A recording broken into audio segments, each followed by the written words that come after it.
Greetings everyone. நம்ம டெய்லியும் prelims point of view current affairs questions பார்க்குறோம். இன்னைக்கு என்ன questions இருக்குன்னு பார்ப்போம். First question, who won the candidates chess tournament in the women's category அப்படின்னு கேட்டிருக்காங்க. பெண்கள் பிரிவில் candidates chess போட்டியில் வென்றவர் யார் அப்படின்னு சொல்லி கேட்டிருக்காங்க. ஸோ யார் வின் பண்ணியிருக்காங்க அப்படின்னு பார்த்தோம்னா சைனாவை சேர்ந்த டான் ஜாங்கி அப்படின்னு சொல்லக்கூடிய இந்த பெண்மணி தான் வந்து வின் பண்ணியிருக்காங்க. டான் ஜாங்கி அப்படின்னு சொல்லக்கூடிய இவங்க ஆண்கள் பிரிவில் நேற்று பார்த்துருந்தோம் குகேஷ் அப்படிங்கிற அந்த பையன் வின் பண்ணியிருந்தாங்க அப்படின்னு சொல்லி ஓகேவா. ஸோ அதுதான் இந்த ரெண்டு டோர்னமெண்ட்ல வின் பண்ணவங்க. அடுத்தது, from which Lok Sabha seat of Gujarat Mukesh Dalal has been elected unopposed அப்படின்னு கேட்டிருக்காங்க. ஓகேங்களா, அன்அப்போஸ்ட்னு சொல்றோம் இல்லையா, அதுதான் அன்அப்போஸ்ட்னு சொல்லுவாங்க அது. ஸோ குஜராத்தின் எந்த மக்களவை தொகுதியிலிருந்து முகேஷ் தலால் போட்டியின்றி தேர்ந்தெடுக்கப்பட்டுள்ளார் அப்படின்னு சொல்லி கேட்டிருக்காங்க. ஓகேங்களா, ஸோ இந்த ஒரு வேட்பாளரை பொறுத்த வரைக்கும் பார்த்தோம்னா எதில் இருந்த வேட்பாளர்கள் நாமினேஷன்ல சில அந்த வேட்புமனு தாக்கல் பண்ணியிருப்பாங்க இல்லையா, அதுல சில மிஸ்டேக்ஸ் இருக்கு அப்படின்னு சொல்லி அவங்களோட வேட்புமனு எல்லாம் நிராகரிக்கப்பட்டிருக்கு. அதே மாதிரி நிறைய பேர் கடைசி நேரத்தில் வாபஸ் வாங்கிட்டாங்க. அதனால இவர் முகேஷ் தலால் அப்படிங்கிற இந்த நபர் போட்டியின்றி தேர்வாயிருக்காரு. எந்த ஒரு தொகுதியில் அப்படின்னு பார்த்தோம்னா குஜராத்தில் இருக்கக்கூடிய சூரத் அப்படிங்கிற தொகுதியில்.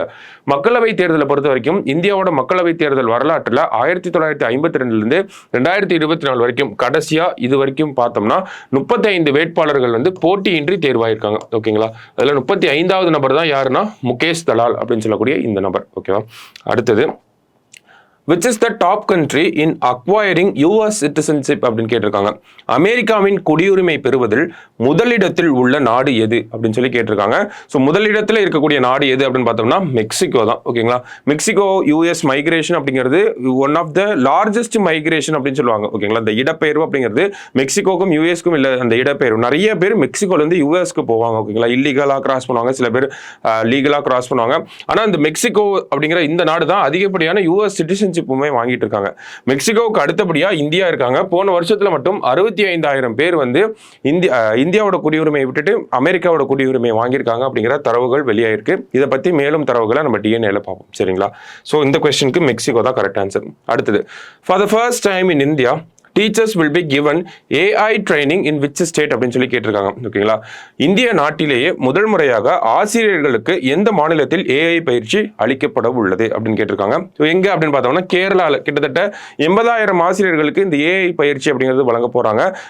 8ஆம் வகுப்புல இருந்து 12ஆம் வகுப்புல இருக்கக்கூடிய அந்த ஆசிரியர்கள் எல்லாத்தையும் தொகுத்து இந்த ஒரு AI ட்ரைனிங் கொடுக்க போறோம் அப்படிங்கிறத சொல்லியிருக்காங்க. ஓகேங்களா, சமீபத்தில் AI டீச்சர் கூட கேரளா தான், ஐரிஸ் அப்படின்னு சொல்லக்கூடிய இந்த AI டீச்சரை கூட யார் ரிலீஸ் பண்ணியிருந்தாங்க, இன்ட்ரடியூஸ் பண்ணியிருந்தாங்கன்னா கேரளா தான் இன்ட்ரடியூஸ் பண்ணியிருந்தாங்க. சரிங்களா, ஸோ AI பொறுத்த வரைக்கும் கேரளா அப்படிங்கிறது நம்ம தமிழகத்தில் இந்தியாவிலேயே முன்னோடியா இருந்துட்டு வராங்க. ஓகேவா, அதுவும் எஜுகேஷன்ல AI அப்படின்னு பார்த்தோம்னா கேரளா முன்னோடியா இருந்துட்டே வராங்க.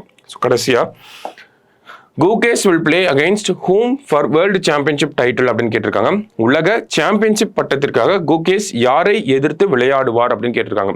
ஸோ நேற்று கேண்டிடேட் செஸ்ல ஜெயிச்சவங்க குகேஷ் அப்படிங்கிற அந்த அவங்க நமக்கு வேர்ல்டு சாம்பியன்ஷிப்க்கு குவாலிஃபை ஆகாங்க அப்படிங்கிறத சொல்லியிருந்தோம். ஸோ அந்த வேர்ல்டு சாம்பியன்ஷிப் டைட்டிலுக்காக யார் கூட எதிர்த்து விளையாட போறாங்க அப்படின்னு பார்த்தோம்னா டிங் லைரன் அப்படின்னு சொல்லக்கூடிய நடப்பு சாம்பியன் இவர் தான். ஓகேங்களா, டிங் லைரன் சைனாவை சேர்ந்தவர். இவர் கூட தான் சேர்ந்து இவரை எதிர்த்து தான் விளையாட போறாங்க. சரிங்களா, அதே மாதிரி இந்த வேர்ல்டு சாம்பியன்ஷிப்க்கு குவாலிஃபை ஆயிருக்கக்கூடிய யங்கஸ்ட் பிளேயர் யார் அப்படின்னு பார்த்தோம்னா குகேஷ் 17 வயசுல இந்த ஒரு அச்சீவ்மெண்ட்டை பண்ணியிருக்காரு.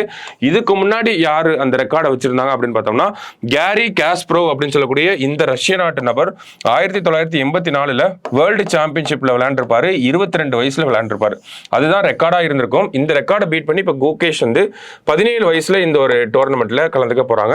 வேர்ல்டு சாம்பியன்ஷிப் டைட்டிலுக்காக யாரை எதிர்த்து விளையாட போறாங்க, டிங் லைரன் அப்படின்னு சொல்லக்கூடிய இவரை எதிர்த்து அந்த சைனா நாட்டு நபரை எதிர்த்து விளையாட போறாங்க. சரிங்களா, ஸோ அதுதான் இந்த கொஸ்டின். ஸோ இன்னைக்கு ப்ரிலிம்ஸ் பாயிண்ட் ஆஃப் வியூல 5 கொஸ்டின் பார்த்திருக்கோம். நாளைக்கு இன்னொரு 5 கொஸ்டின்ல மீட் பண்ணலாம். தேங்க்யூ.